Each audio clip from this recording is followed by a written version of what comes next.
On est avec Charles Ouimet, avec son... Salut tout le monde! Avec son setup, sa coche de YouTuber, sa caméra HD. Excuse-moi, qu'est-ce que t'as dit?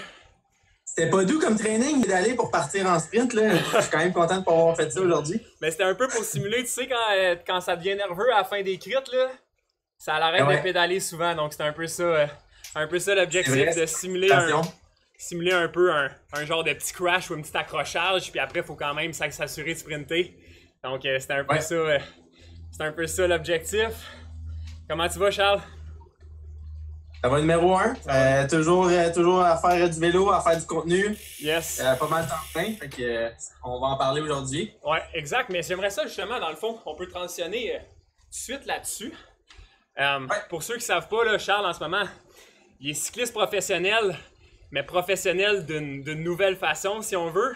Donc, Charles, tu pourrais-tu nous expliquer, là, tu nous dis que tu fais ça à temps plein, donc tu pourrais-tu nous expliquer une journée traditionnelle de Charles Ouimet qui doit s'entraîner, se garder en shape, mais aussi combien de vidéos tu publies par semaine? Au moins 2, là, c'est fou. Donc, tu pourrais-tu nous expliquer un peu ta routine?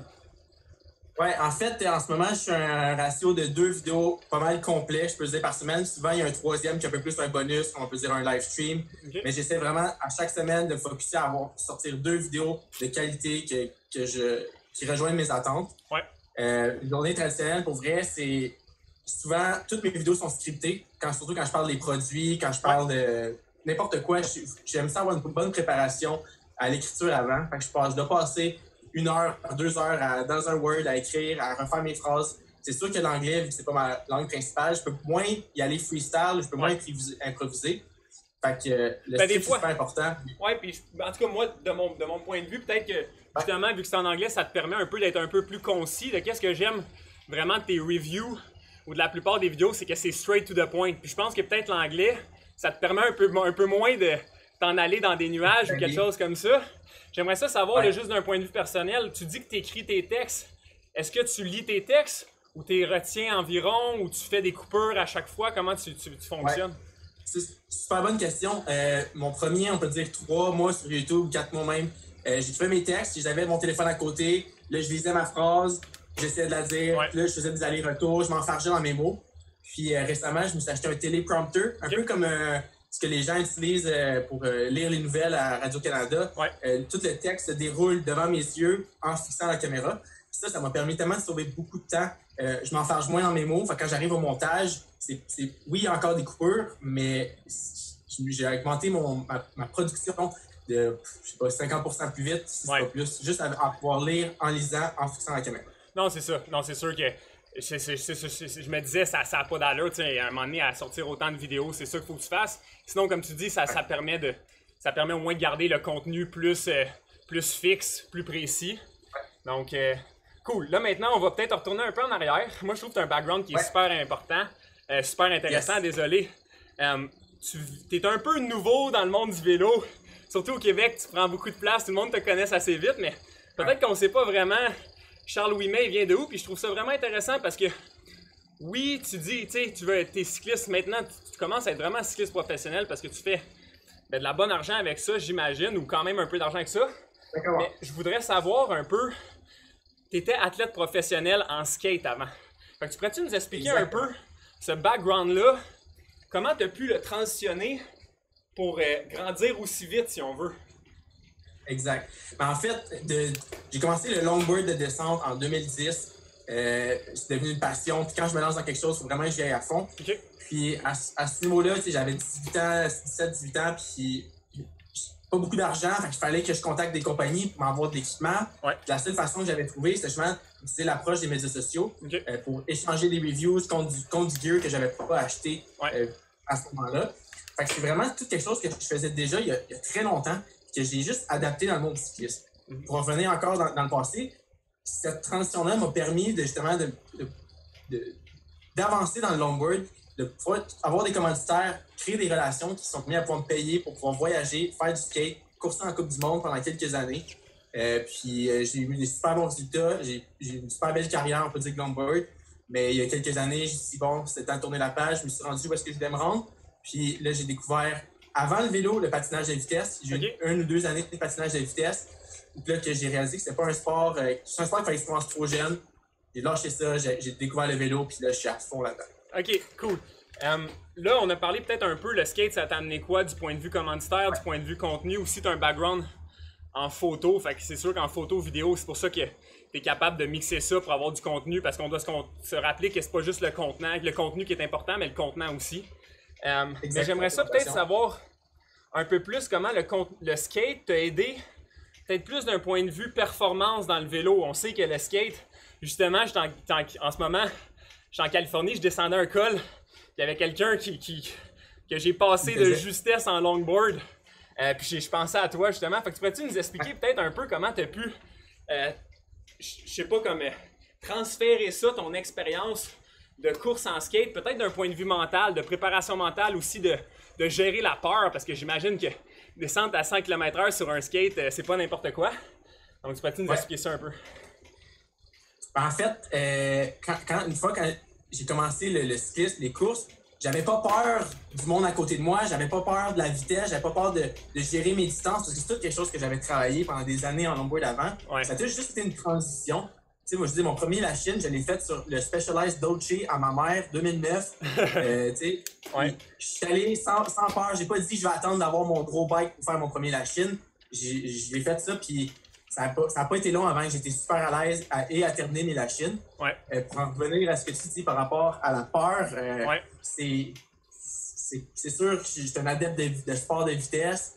Puis quand je suis dans une situation un peu stressante, j'ai tout ce bagage d'expérience-là qui me rappelle comment éviter une mauvaise situation, en cas de crash, où il faut aller, où il faut garder les yeux, comment éviter un crash. Ouais. Puis ce que j'ai réalisé avec le cyclisme, c'est que c'est quasiment un crit, c'est plus dangereux que les courses de longboard. En fait, ouais.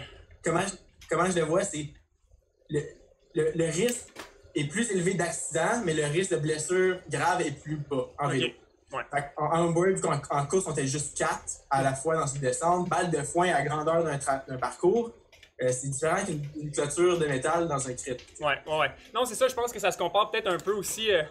Moi, je fais toujours l'analogie avec, tu sais, si on veut le cyclocross ou le vélo de montagne, puis le skate, ça serait peut-être le prochain step. En cyclocross ou en vélo de montagne, tu tombes toujours, mais tu te fais vraiment rarement mal parce que tu vas moins vite. Après, si on veut, on aurait les critériums. Donc, tu tombes de temps en temps, tu te fais des fois mal, des fois pas trop mal, mais en skate, si tu tombes, tu te fais mal en tabarnane. C'est ça que je comprends. Ouais, en même temps, tu sais, t'as un habitué au complet qui est padé à grandeur, casse full face. Oui, les vitesses sont plus élevées, mais sur moins de petites blessures. Ouais, non, c'est ça. Donc, si on revient un peu à ton objectif de devenir un cycliste pro, yes. En ce moment ou en 2021, whatever, j'aimerais peut-être ça que, juste avant qu'on parle de ton 2021, je pense qu'il y a beaucoup de personnes, tu sais, je veux dire, c'est fou, là, quasiment 9000 abonnés en moins qu'un an, je pense, ou en moins que 9 mois. En 7 mois, on peut dire. En 7 mois. Ça doit être, dans le vélo, ça doit être une des augmentations les plus rapides, là, j'imagine. Mais j'ai trouvé ça intéressant, tu as fait une vidéo à la fin de l'année qui nous parlait un peu, comment je pourrais dire, que qu'est-ce qu'on voit, c'est que la pointe du iceberg, que ce YouTube channel-là, peut-être qu'on peut penser, lui, il a été chanceux, il a eu facile, en 7 mois, il a eu 10 000 abonnés. Mais je trouvais super ça intéressant parce que c'est pareil que dans le sport. Tu nous as énuméré, si on veut, toutes les défaites que tu as eues en nous faisant comprendre que, si on veut, tu as échoué vers le succès. Donc, pourrais-tu nous donner un peu tous les steps que ça t'a pris pour enfin créer une chaîne YouTube qui a eu du succès aussi rapidement? Oui, en fait, tout départ de mettre un premier vidéo en ligne, d'un deuxième, d'un troisième, d'un quatrième, puis d'être consistant. Ouais. Je veux dire, je suis à plus de 60 vidéos dans les 6-7 derniers mois. C'est juste parce que quand je me donne un objectif, je peux pas arrêter tant que j'ai pas atteint. Puis c'est sûr que, comme les échecs, je veux dire, c'est frustrant au début. Tu passes 15 heures sur une vidéo, script, montage, là tu le publies, t'es full content. Puis là, tu sais pas, l'algorithme n'est pas avec toi, tu as 400 views, 500 views. Puis là, ça décourage quand tu te compares à Vegan Cyclist, qui fait 30 000 par vidéo, NorCal, qui a des vidéos à 1 million. Ouais. Mais quand tu dis 500 personnes puis 1000 personnes, tu remplis la salle Saint-Denis, là, je veux dire. Ouais. Non, non, c'est beaucoup ça. de monde quand tu les mets tout dans une pièce. Ouais. C'est comme ça qu'il faut le voir. Puis quand tu commences, il ne faut pas avoir peur. Il y aura tout le temps des gens qui vont au début qui vont te niaiser. Ouais. Petite parenthèse au clan Nos, on est dans une petite bataille amicale. Mais il y aura tout le temps des gens qui vont le juger, il y aura tout le temps des gens qui vont rire un peu de toi. Mais il faut pouvoir plus loin que ça parce que ces gens-là, c'est eux qui vont être les jaloux plus tard. Ouais.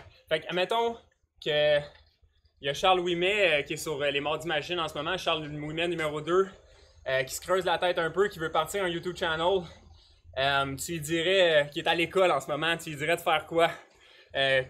Comme un petit truc, là, un petit point de vue, que ça soit stratégique ou du point de vue motivation. Comment tu commencerais ça, une chaîne YouTube? Je te dirais, ben faut juste être passionné. Ouais. Après ça, le travail se fait tout seul, Ouais. un peu comme dans n'importe quoi. Mm-hmm. Je dirais, c'est d'avoir des objectifs atteignables et réalisables.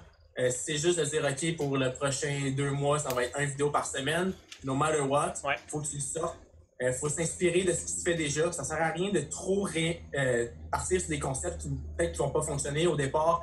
C'est peut-être de plus sur sa côté sur quelque chose qui marche déjà dans le sens Ouais, que c'est un review Mhm. des produits ou si c'est des vlogs d'aventure. Ouais. Moi, je dirais trouver quelqu'un qui s'inspire et faire à sa sauce par la suite et non copier straight up parce que ça fonctionnera pas. Ouais, je pense qu'il y a, tu sais, il y a un dire qui dit qu'un artiste, c'est juste quelqu'un qui sait bricoler des idées qui ont déjà été faites, qui sait mettre ensemble des idées qui ont déjà été faites. Ouais. Donc, c'est pas de copier le contenu à 100%, mais c'est sûr et certain qu'il faut que tu partes de quelque part, il faut que tu t'inspires. Fait que va voir tes préférés YouTubers, comme tu dis, puis fais ta petite sauce personnelle. Si on veut prendre des ingrédients de un, prendre des ingrédients de l'autre, puis ça va permettre d'avoir des bonnes idées. Puis ce que j'ai pas mentionné, c'est aussi s'inspirer de ce qui est en dehors de la niche du vélo. Okay. En fait, faut aussi être passionné par YouTube. Je veux dire, moi, ça fait 10 ans ou même 15 ans que je regarde YouTube à tous les jours. Je suis un utilisateur super actif. Je suis conscient des trends qui se passent ou comment ça fonctionne la game. Uh-huh. Il faut que et oui, c'est une game au final. D'aller voir des reviews dans le monde du tech. Puis moi, c'est un peu ça qui m'a inspiré au départ. Des vidéos comme MKBHD, lui qui fait des reviews de smartphone. Qualité exceptionnelle, mais c'est un peu comme ça que je me suis inspiré. Je me suis dit, je vais amener cette qualité de review-là dans le monde du cyclisme qui n'existe pas vraiment encore en dehors de GCN et les gros médias. Ah, j'adore. C'est vraiment un super bon concept. Peut-être pour faire la transition là-dessus, donc qu'est-ce qu'on pourrait s'attendre en 2021 pour Charles Ouimet? On va commencer non pas par le point de vue, si on veut, YouTube, on va commencer par le point de vue athlète. Yes. Ben, l'athlète, c'est sûr. Je veux dire, dans les dernières années, j'ai été 2 ou 3 fois dans les top 10 des la Chine. Okay. Cette année, watch out le podium, objectif. Parfait. C'est sûr, avec l'équipe iBike, on va être fort cette année. Fait qu'on a beaucoup d'objectifs au niveau autant de résultats que de présence à peu près à tous les événements possibles. S'il y a BC Super Week qui va arriver, ça c'est sûr que je voyagerai à Vancouver pour ça. Okay. Et si la frontière ouvre, je retournerai en Californie pour rouler dans Malibu, la plus belle place au monde, je trouve. Puis sinon, les courses de série cuite à Dairyland ou Intelligentsia, ça pourrait être vraiment. Fait que vraiment une saison focus critérium, là. Ouais, vraiment, c'est sûr, je commence à me débrouiller un peu en route, mais c'est vraiment les critériums qui me passionnent. Ben, c'est sûr qu'avec surtout le background de skate, comme tu dis, il n'y a pas beaucoup de monde qui ont la chance d'avoir un aussi bon background en gérage de peur aussi, à être confortable dans l'effort. Donc je pense que, surtout avec ton équipe, tu as une bonne équipe qui t'entoure. Je pense que c'est un très bel objectif pour l'instant. Puis en Amérique du Nord, la tension est là en ce moment. Donc pour toi, c'est vraiment la parfaite sauce, si on veut. Maintenant, du point de vue, juste avant qu'on commence du point de vue YouTube, mettez vos questions dans les commentaires. Je vais prendre la question qui me plaît le plus, les 2 questions qui me plaisent le plus. Mais juste pour le point de vue YouTube, à quoi qu'on pourrait s'attendre en 2021, puis pourquoi les Québécois devraient aller s'abonner à ta chaîne. Bon, c'est sûr, moi, je garde le cap sur 2 vidéos par semaine toute l'année. Je vais essayer mon mieux possible, no matter what, que ça reste en ligne, ça soit constant. Tout le temps de la qualité. Je ne veux pas descendre la qualité pour avoir de la quantité. Ouais. Je pense que 2 par semaine, c'est quand même intéressant au niveau des gens qui restent proches puis ils savent qu'est-ce qui peut arriver par la suite. Sinon, c'est sûr que se donner des objectifs d'abonnés, ça peut sembler un peu, je sais pas comment dire, mais difficile pour des gens dehors du monde. médias sociaux. J'ai un objectif assez atteignable de 25 000 sur YouTube. Ah ouais, je pensais que t'allais me dire 100 000, là, mais... Ben non, mais c'est ça, mais je vais pas le dire. J'ai 25 000. À 25 000 en décembre, je vais être heureux, je vais être content. Ouais. Même en bas de ça, ça va être correct. Mais avec YouTube, tu sais pas, une vidéo peut devenir virale du jour au lendemain, 1 million de views. Ça t'amène à tu sortes du contenu jusqu'à ce que tu aies le billet de loterie qui gagne. Ouais, tu sortes du contenu jusqu'à ce que tu aies le billet de loterie qui gagne. Ouais, c'est pareil dans tout, c'est comme dans le vélo. À un moment donné, toutes les crits, tu vas en perdre 90%, mais il y a un crit que ça va bien aller, tu vas être bien positionné, puis tu vas franchir la ligne en premier. Puis c'est pareil avec les vidéos YouTube. La plupart vont pas pogner, la plupart vont pas être virales comme on appelle, mais tu vas en avoir un qui va être une victoire si on veut. Donc, peut-être un autre conseil que j'ai oublié de lancer plus tôt, mais souvent ça peut prendre 30 jours, 60 jours avant qu'une vidéo commence à prendre devenir un peu plus virale. Ça m'est arrivé à nombreuses reprises.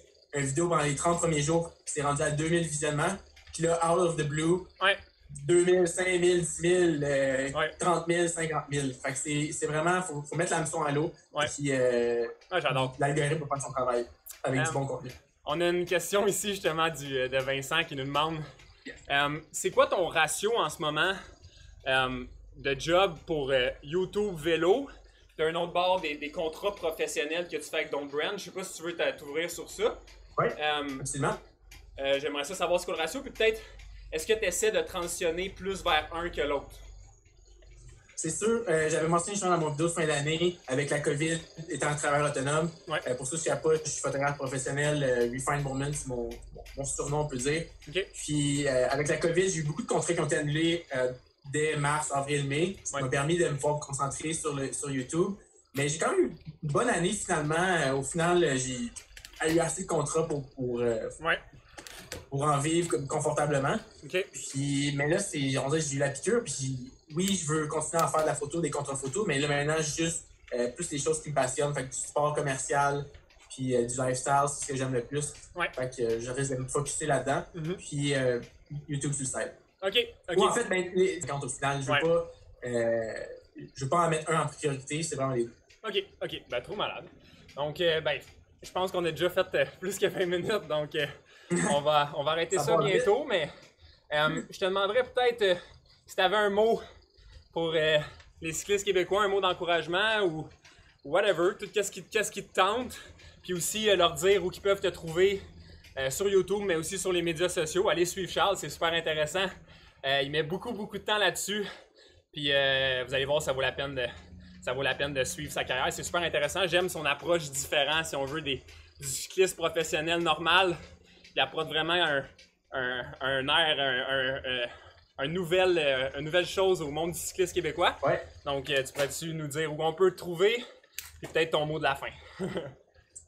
Bon, c'est sûr, mot de la fin, continuez de travailler dans ce qui vous passionne. Pour vrai, les résultats vont payer avec le temps, avec l'effort. Je pense qu'Adam, il y a les cours de motivation qu'Adam sort sur ses médias sociaux. Moi, je les adore, j'ai lu tout le temps jusqu'à la fin parce que c'est vrai, tout le temps. C'est l'effort donne des résultats. Puis ça, que ce soit autant dans le monde du vélo, ça peut être dans votre carrière, dans vos relations. N'importe quoi vous mettez de l'effort va donner des résultats. Puis si jamais il n'y a pas de résultats, peut-être que vous mettez de l'effort à mauvaise place après un certain nombre de temps. Pensez à vous réorienter dans quelque chose dans lequel vous êtes bon, dans lequel vous voulez continuer de percer. Cool, j'adore. Puis, pour me trouver, Charles Ouimet sur Instagram, Refined Moment sur Instagram aussi, c'est mon compte de photographe. Puis YouTube, Charles Ouimet, le Racefluencer du Québec. Trop malade, Charles. Prends soin de toi, puis on se reparle bientôt. Passe une super belle soirée. Ciao. Ciao, bye.